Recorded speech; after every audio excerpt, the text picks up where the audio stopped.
Greetings and salutations. Welcome back to PhotoJoseph's Photo Moment. This is the Q&A portion of the show. We are wrapping up on talking about the FlaconeEyes. That's what it was called, the FlaconeEyes LED light.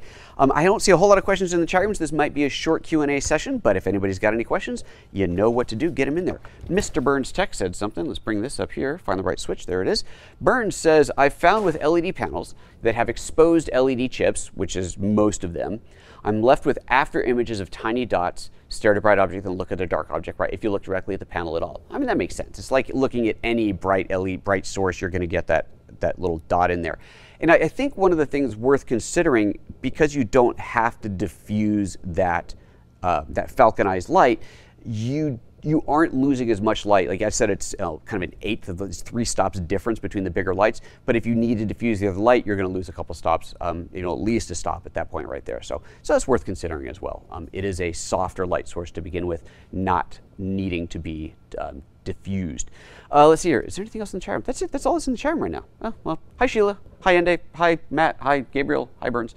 Oh, good. There's another one. David Blade says, do you have any idea when this new Panasonic zoom lens will be available? I don't. I wish I did. I really want it. He's talking about the 10-25 f1.7. So you may have seen I posted a photo of it from Photo Plus Expo last week. It's on my Instagram. If you haven't seen it, go check that out. It's like one of my most liked pictures in Instagram history. It's kind of funny. People really like this lens. There's no price announced on it and no ship date announced on it yet. It is big. It's a bigger lens than I thought it would be looking at it there in the box. But f1.7 all the way through, that's going to be pretty sweet. One of the comparison points on there that I think is worth mentioning, it is essentially meant to replace the Sigma, what is it, 16 to, no, what is the Sigma lens that everybody uses? I don't remember. There's a Sigma lens that's kind of the lens that people use for filmmaking that they then adapt with a Metabones speed booster, which gives you roughly the same zoom range at 1.4. I'm pretty sure that's right. This will be a 1.7, so ever so slightly darker with a similar zoom range, but it is of course a native lens with native autofocus.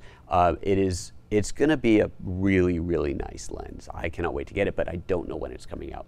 I'm really excited for that one.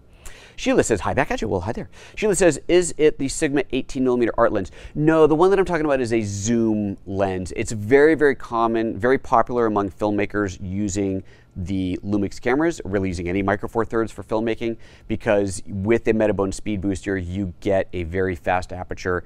It does still autofocus, but it's really slow to autofocus because it's not native, so I don't think anybody really uses the autofocus. With the new 10-25 lens, you will of course have native autofocus, which would be pretty good. Speaking of autofocus, any of you guys out there tried the new firmware update on the GH5, GH5S, or G9? I'm very curious to hear what people are thinking about the autofocus. From what I've seen on the G9 especially, and I need to test the GH5S, I haven't yet. The G9 especially, the video autofocus is like kind of crazy awesome. So if you're it's worth pointing out the G9 is newer than the GH5. We know the G9 has some computational tech in it, some computing tech in it that's not in the GH5, and we know this just as a full-on consumer point of view because the G9 and the GH5S have body tracking where the GH5 does not have that capability. It has face tracking but not body tracking. So, and that's, you can tell that when you look through the frame and you see the box around the face, but on the G9 you will see it find the entire body sometimes. So that's pretty cool. And that's something about that I think is giving us better autofocus performance for video. I'm actually going to be taking the G9 to India with me as my main vlogging camera. Crazy, right? I know, I know.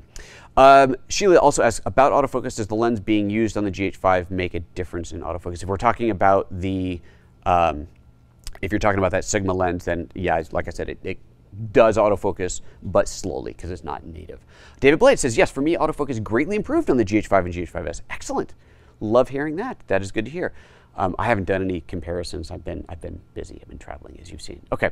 Looks like there's no more questions today, so we're going to wrap up today's show nice and quick and easy. That was a short one for the Q&A. Thank you very much, guys, for tuning in today. I love having you here, as always. We'll be back on Monday for another live show about something exciting and exciting. I don't know what yet, but we're going to have fun with it. All right, guys, have a great weekend. We'll see you next week. Bye-bye.